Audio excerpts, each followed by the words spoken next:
বিচার যদি করেন বাহিরের মানুষ দিয়ে, হয়তো দূরত্বের মাধ্যমে সমাধান হবে, কিন্তু দিলের কানেকশন আর। সেজন্য মনে রাখবেন, 10টা মাথা এক জায়গায় থাকলে ঝামেলা হয়েছে, ঝামেলা হচ্ছে, ঝামেলা হবে। সমাধানটা নিজের ভিতরে করে নেবেন।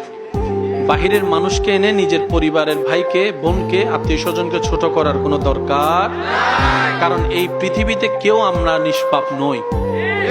কেউ কোনো না কোনো জায়গায়, কারো না কারো ভাবে, কোনো না কোনো দৃষ্টিতে আমরা সবাই দোষের খাতায় নাম লেখাই আছি।